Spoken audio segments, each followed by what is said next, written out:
जय श्री कृष्णा। जय जाहिर वीर गोगा जी महाराज की जय। भादो मास में गोगा जी चरित्र का 13वां दिन हम सब मिलके सुनते हैं। ते इसके फेर उसी के संग फेर दूंगा। अपने प्राणनाथ की वार्ता सुनकर रानी सिरोजा बोली, राजन, आपने मेरी बात को थोती समझकर हंसी में उड़ा दिया। इसे मेरा त्रिया चरित्र या मेज बेवकूफ़ी की बात न समझना। मैं आपको सारा भेद बताने में असमर्थ हूँ।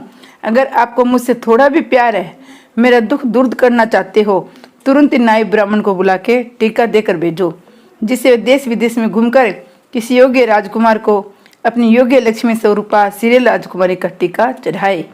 राजा सीजा ने रानी सिरोजा की बात को गहराई से सोचा समझा। तब अगले ही दिन सुबह ही अलकारा भेजकर अपने कुल पुरोहित को नायक के महल में बुला लिया। नायक पुरोहित के आते ही पुरोहित के आसन पर बिठाकर बोले, पुरोहित जी, अब आपकी राजकुमारी सिरिल ब्याह योग्य हो गई है। आप अपना पोथी पन्ना निकाल लगन मुहूर्त छांट कुंडली देखे, सुमुहूर्त निकाल टीके का सामान लेकर किसी बहादुर विद्वान राजा के रूपवान राजकुमार को राजकुमारी सिरिल का टीका चढ़ावे। भक्तों, राजा सीजा सिंह की आज्ञा अनुसार राजा पुरोहित ने अपने पोथी और सिरिल की जन्म कुंडली अपने सामने रख घड़ी मुहूर्त देख ब्रह्मा विष्णु महादेव विघ्न हरण मंगल करण गणेश जी का सुमरण कर पन्ने उल्ट पुल्ट करने लगे। नगरी के सेठ साहूकारों को मैं परिवार के महल में पधारने के लिए कहलावा भेजा। राजकुमारी सिरिल की सगाई भेजने की लगन लिखी जानी है। राजा सीजा सिंह की आज्ञा अनुसार नाई सारी नगरी में घूम घूम कर राजा सीजा सिंह के रिश्तेदारों व सेठ साहूकारों को बुला बुलाकर ले आए। राजा ने सब भक्तों को आसन देकर जलपान से सबका मान सम्मान किया। स्त्रियों ने ढोलक मंजीरे बजा बजाकर मंगल गान शुरू कर दिए। पुरोहित जी ने राजा सीजा से कहा, राजन, मुहूर्त आज का सबसे बढ़िया बैठ रहा है। आज बुधवार का दिन कन्या के लिए बड़ा शुभ है। पुरोहित की बात सुनकर राजा सीजा सिंह ने देर करनी मुनासिब न समझी टिक्के का सामान चटपट इकट्ठा करना शुरू कर दिया। महारानी सिरोजा ने भी बड़ी बूढ़ी स्त्रियों के सहयोग से लगन भेजने की तैयारी की। राशि ठाट से टिक्के का सामान बहुमूल्य पदार्थ इकट्ठे किए गए। एक सोने के थाल में हीरे मोती मूंग बनिया पन्ने पुखराज रखे गए। दूसरे थाल में जवाहरत जड़े सुनहरी आभूषण रोली मेहंदी कलावे। तीसरे में सुनहरी काम की राजा रानियों के पहनने लायक पोशाकें व मोरों की खुर्जी भरकर पुरोहित व नाई के हवाले की और पुरोहित जी से बोले, अच्छा गरवर देखकर किसी सभ्य राजकुमार को टीका चढ़ाना जो मेरी सिरिल के अनुरूप हो। लड़के वालों से उनकी सुविधा अनुसार वह की तिथि भी निश्चित करके आना, जिसे शुभ घड़ी में हम कन्या के हाथ पीले करके निश्चित हो। और ये भी कहना, वह उपरांत हमारे साम्राज्य का ही हमारा जमाता ही मालिक बनेगा, क्योंकि हमारे कोई बेटा बेटी और नहीं है। नाई ब्राह्मण को अच्छी तरह समझा बुझाकर रहाय खर्च देकर विदा किया। भक्तों, राजा सीजा सिंह ने आज्ञा ले जब नाई और पुरोहित चलने की तैयार हुए, तब रानी सिरोजा ने पुरोहित जी को अपने प्राइवेट कमरे में बुलाकर कहा, पंडित जी, मेरी बात सुनो। इस प्रकार तुम देश विदेश में कहाँ कहाँ हमारे फिरोगे। हमारे गुरु जलंधरनाथ ने जिस लड़के के साथ राजकुमारी सिरिल की जोड़ी मिलाई है, आप सीधे जाकर उसे टीका चढ़ाकर आओ। अभी राजा से जिक्र करने की कोई आवश्यकता नहीं है। तुम यहाँ से सीधे समुद्र पार करके भारत देश पहुँचो और भारत के बागड़ प्रांत में पहुँचकर ददरेवा में राजा उमा सिंह के पोते गोगा चौहान को टीका चढ़ाओ, जो गुरु गोरखनाथ का चेला है और देवताओं का अंशी है। मैंने जो भी आपसे कहा है वह अपने गुरु जलंधरनाथ की आज्ञा के अनुसार का है। आप दोनों समुद्र के किनारे पहुंचो, वहाँ आपको गुरु जलंधरनाथ महाराज की माया रूपी नाव मिलेगी जो तुम्हें भारत पहुंचा देगी। पुरोहित जी बोले, महारानी जी, चौहानों से आपकी पुश्तैनी दुश्मनी है, कहीं ऐसा न हो महाराज हमें टीका लौटाने दोबारा भारत भेजे।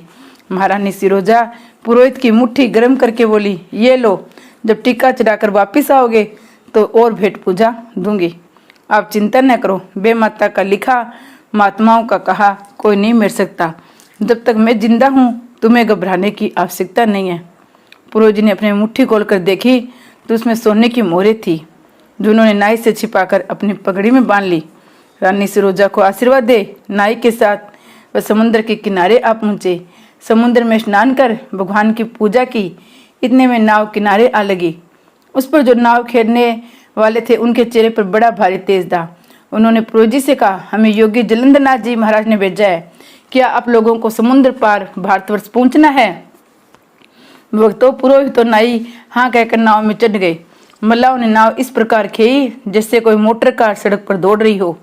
दिन ढलने से पहले ही भारतवर्ष के तट पर नाव खड़ी कर दी। नाव से पंडित और नाई के उतरते ही नाविक अंतर ध्यान हो गए। ये दोनों जो जो आगे कदम बढ़ाते थे, भारत भूमि की संपदा व सभ्यता देखते थे।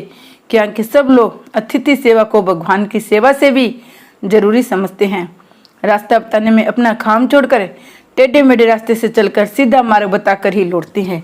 इसी तरह चलते चलते मंजिल दर मंजिल तय करते हुए राजस्थान के ददरेवा नगर में पहुंचकर दूध की गंगा में स्नान कर भजन पूजन से निपटकर महाराजा उमा सिंह के दरबार के फाटक पर जा पहुंचे। अपने आने का कारण द्वारपाल को बताकर दरबार में दाखिल की आज्ञा मंगवाई। तंदूर नगरी के पुरोहित व नाई द्वारा जानकारी मिलने पर कि हमारे गोगा जी की सगाई करने के वास्ते आए हैं। द्वारपाल ने बेहद खुशी मनाई और पुरोहित जी व नाई को मुड्ढे पर बिठाया। अपने दोनों हाथ जोड़कर बोले, पुरोहित जी, मैं अभी आज्ञा लेकर आया, क्या करूं? राज्य नियम से लाचार हूं, नहीं तो आपको अपने साथ ही दरबार में ले चलता। नाई पुरोहित दोनों को धीरज दे आप दरबार में पहुंच दोनों हाथ जोड़कर शीश नवा महाराज उमा सिंह से बोले, राजन, समुद्र पार मंगलद्वीप की धूपा नगरी से ब्राह्मण और नाई राजकुमार गोगा जी के विवाह के वास्ते अपने राजकुमारी का टिक्का लेकर हमारे यहाँ पधारे हैं। जैसे भी राजेश्वर की आज्ञा हो पालन किया जाए। अपने द्वारपाल की वार्ता सुन राजा उमा सिंह काफी प्रसन्न हुए और बोले, तुम उन्हें अतिथि भवन में जलपान कराकर सम्मान पूर्वक यहाँ लेकर आओ।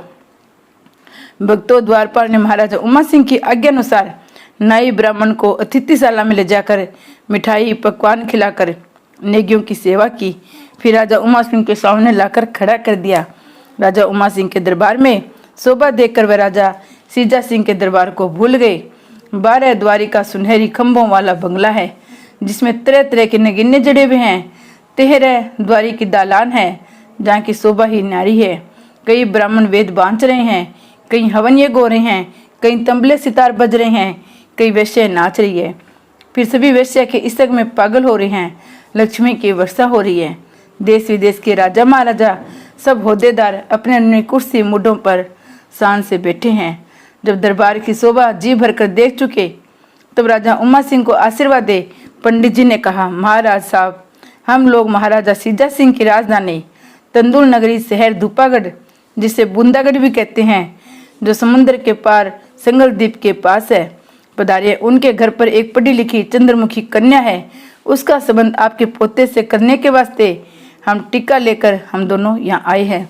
वे लोग गुरु जलंधरनाथ योगी की चेले हैं।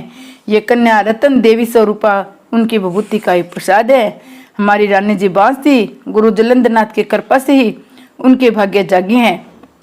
उन्हीं की इच्छा से हम लंबा सफर करके आपके दरबार में पधारे हैं। आप यहाँ हमारी राजकुमारी के योग्य अगर कोई राजकुमार है तो टिक्का चढ़ाने को तैयार है। जिस राजकुमारी के साथ हमारी राजकुमारी सिरेल का ब्याह हो जाएगा वही हमारे महाराजा के राज का भी मालिक बन जाएगा, क्योंकि उनके दूसरा कोई लड़का लड़की है नहीं। राजा उमा सिंह व जहायर के पिता जेवर सिंह ने राजा सीजा सिंह के पुरोहित की वार्ता ध्यानपूर्वक सुनी और पुरोहित जी से बोले, क्या तुम्हारे महाराज सीजा सिंह हमारे चौहान कुल में रिश्ता करने को राजी है, या आप अपने मन से रिश्ता करने हमारे राज्य में आए हैं? हमारा उनका बड़ा पुराना मन मोटाव है। अगर आप उनकी आज्ञा लेकर आए हैं तो हमारे पास 3 राजकुमार हैं। ये तीनों ही गुरु गोरखनाथ जी महाराज की प्रसादी से जन्मे हैं। उमा सिंह की पुरोहित जी से वार्ता हो रही थी। अर्जन सर्जन कप्टिन काछल के बैठे दरबार में आकर अपने बाबा उमा सिंह को प्रणाम किया। ताऊ जेवर सिंह को नमस्कार कर अपनी कुर्सियों पर विराजमान हो गए। उन दोनों का सौंदर्य व गठिला बदन देखकर पुरोहित जी बड़े प्रसन्न हुए। पुरोहित जी को प्रसन्नचित देकर राजा उमा सिंह बोले, ये हमारे सबसे बड़े राजकुमार अर्जन सिंह है। अगर आपको पसंद हो तो हम रिश्ता पक्का कर ले। अभी पुरोहित जी उत्तर देने भी न पाए कि गोगा वीर गुरु गोरखनाथ की कृपा से ठीक समय पर शिकार खेलकर दरबार में आ पहुंचे और अपने बाबा उमा सिंह को प्रणाम कर अपनी कुर्सी पर विराजमान हो गए। पुरोहित जी ने जब गोगा जी की शान से कुर्सी पर बैठे देखा तो उनका ध्यान अर्जन सर्जन से हटकर एकदम जाहिर वीर पर जम गया। वे बार बार उनके चेहरे को देखने लगे। जितनी बार वह जाहिर वीर को देखते उतना ही आकर्षित होते जाते। पुरोहित जी नाई से बोले, यही वीर राजकुमारी हमारी राजकुमारी सीरियल के उपयुक्त है। पुरोहित जी की दृष्टि जाहिर वीर पर जमी देखकर महाराज उमा सिंह बोले, पुरोहित जी, ये जो शिकार खिल कर आए हैं आपके सामने अपनी कुर्सी पर विराजमान है, ये हमारे छोटे राजकुमार जाहिर वीर है। वैसे लोक रीति के अनुसार बड़े राजकुमार का हम ब्याह पहले करना चाहिए, परंतु आप इतने दूर से आए हैं, इसलिए जो राजकुमार आप तीनों में से पसंद करेंगे उसी का रिश्ता हम मंजूर कर लेंगे। पुरोहित जी बोले, राजन आप बुरा न मानो तो एक निवेदन करूं, पहले वाले जो आपके दोनों राजकुमार हैं इन्हें हम अपनी राजकुमारी के लिए इसलिए ठीक नहीं समझते कि दोनों की उम्र ज़्यादा है। हमारी राजकुमारी के योग्य तो ये छोटे राजकुमार गोगा जी है। वैसे जिस राजकुमार से आप कहेंगे उसी से हम रिश्ता पक्का कर देंगे। हमें तो इन दोनों भाइयों की आयु एक समान ही लगती है। अपने बाबा उमा सिंह व पुरोहित जी की वार्ता सुनकर जाहिर वीर बोले, बाबा जी ये सज्जन कौन है और कहाँ से आए हैं? अपने पोते गोगा वीर की वार्ता सुनकर महाराज उमा सिंह बोले, बेटा जाहिर, तुम्हारा अंदाजा बिल्कुल ठीक है। ये नाई नेगी संगलदीप प्रांत के तंदूर नगरी से अपनी राजकुमारी सीरियल की सगाई लेकर आए हैं, जो वहाँ के राजा सीजा सिंह की बेटी है। अपने बाबा के मुख से राजकुमारी सीरियल का नाम सुनकर हमारे गोगा जी का रोम रोम आनंदित हो उठा, परंतु अर्जन सर्जन की सगाई भी बीच में है। ये समझकर वह गोरख गुरु को मन ही मन सुमरने लगे। आपस में सब ने मिलकर यही तय किया, जिसे पुरोहित जी चाहे टीका चढ़ा दे, हम इतनी दूर से आए हुए नेगियों की इच्छा के खिलाफ कोई काम नहीं करेंगे। गोगा जी की सगाई का बयान शुरू करेंगे। पुरोहित जी व नाई ने हमारे नायक जाहिर वीर को अपनी राजकुमारी के उपयुक्त समझकर चटपट रोली चावल निकाल गोगा जी के माथे पर तिलक कर दिया और जो जौहरत वगैरह साथ लाए थे उससे उनकी गोदी भर दी। बाकी सामान का ढेर महाराज उमा सिंह के सामने कर दिया। नाना प्रकार के मणि पुखराज हीरे मोती लालों का ढेर देकर अर्जन सर्जन को बड़ा दुख पहुंचा। गोगावीर को मन कोसते रहे कि अगर थोड़ी देर बाद आता तो हम दोनों भाइयों में से किसी न किसी की सगाई हो ही जाती। भक्तों, गोगा जी की सगाई का जश्न ददरेवा नगर में बड़ी शान शौकत से मनाया गया। नाई पुरोहित ने भी कई दिन जश्न का आनंद लूटा। फागन बदी नौमी को ब्याह की तिथि का मुहूर्त निकला तो महाराजा उमा सिंह ने राजा सीजा सिंह के नाई पुरोहित को बता दिया। राजा उमा सिंह ने रानी बाछल की सलाह से पुरोहित जी को दक्षिणा में कंचन के कड़े और साल दुसाले दिए। नाई के 5 कपड़े 101 मोहरे दी, जिसे लेने में दोनों नेगियों ने साफ इनकार कर दिया और कहने लगे, अगर हमने आपकी ये भेंट स्वीकार कर ली, हमारे राजा हमें जिंदा न छोड़ेंगे। कन्या के दरवाजे पे भेंट लेने की हमें मनाही है। हमारे राजा ने हमें भरपूर दान दक्षिणा देकर यहाँ भेजा है। इतना कहकर दोनों नेगियों ने मस्तक नवा कूच बोल दिया। 2-3 दिन सैर सपाटा करते हुए नेगी समुद्र तट पर आए, जहाँ दोनों वीर जलंधर नाथ योगी के भेजे नौका लिए तट पर तैयार मिले। दोनों को दिन छिपने से पहले ही तंदूर नगरी के तट पर जा उतारा। नाव से उतरकर दोनों नेगी उछलते कूदते मन ही मन प्रश्न होते हुए नगर के समीप जा पहुंचे। खाली घड़ी लिए पनहारनी उनके सामने से निकली, चट से छींक दिया। फोरनी बिल्ली भी रास्ता काट गई। पुरोहित जी भारी अपशकुन देकर अधीर हो गए। रात के समय राजमहल में जाने का विचार छोड़ अपने घर आराम से पहुंचकर सो गए। सुबह के वक्त नाई ने आकर पुरोहित जी को जगाया और राजमहल में चढ़ने को कहा। तब पुरोहित जी नित्य क्रम से फारिग हो संध्या हवन कर राम नाम जपते हुए राजमहल में जा पहुंचे, जहाँ महारानी सिरोजा महाराजा सीजा सिंह दोनों ही विराजमान थे। इतने कम समय की अवधि में नाई नेगी को आया देख राजा सीजा सिंह ने अपने भाग्य की सराहना की। पुरोहित जी को प्रणाम कर बैठने को आसन दिया। पुरोहित जी के आसन ग्रहण करने पर महाराजा सीजा सिंह ने पूछा, पुरोहित जी, आपको रास्ते में कोई खास परेशानी तो नहीं हुई?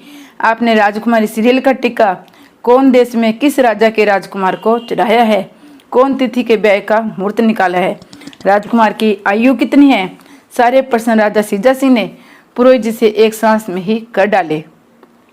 महाराजा के प्रश्नों का उत्तर पुरोहित जी ने इस प्रकार दिया, हे राजन, भारतवर्ष की पश्चिम सीमा में अंतर्गत राजस्थान प्रांत के बागड़ देश में एक शहर ददरेवा है, जहाँ महाराजा उमा सिंह का सर्वे सर्वा राज्य है, जो चौहान वंशीय कुलीन छत्रपति राजा है, जिनके बड़े बेटे राणा जेवर सिंह है।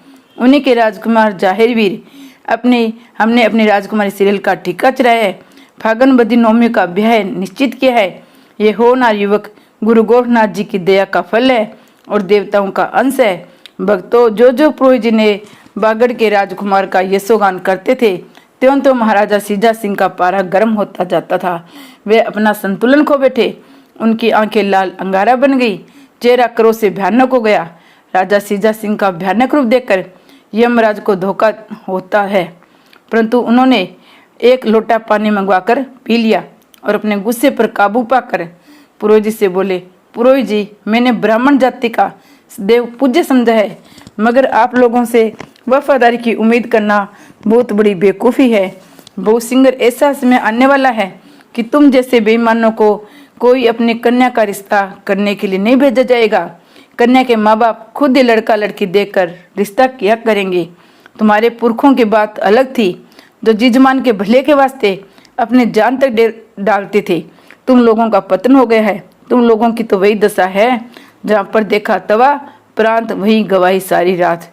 मैं तुमसे पूछता हूँ पुरोहित जी महाराज, ए वामन के बेल, क्या तुझे मालूम नहीं था बागड़ देश के चौहानों और तंदूर नगरी के तंवर वंशियों की पुश्ते ने बेर चलाया है। तुमने किसके साथ षड्यंत्र रचकर जानबूझकर किस लालचवंश मुझसे दंगा किया है। उनके वंश में पुत्री देने के वास्ते तो मैंने अपने गुरु योगीराज जलंधरनाथ की भी आज्ञा का उल्लंघन कर दिया था। नालायकों, मेरे दिल में ऐसी आग जल रही है कि तुम लोगों के सिर एक ही बार में तलवार से लेकर धड़ से जुदा कर दूं। क्या तुमने मेरे स्वाभिमान को जानबूझकर मिट्टी में नहीं मिलाया है? आप ही जानते हैं। जय गोगा जी महाराज की जय। जय जाहिर वीर बाबा की जय।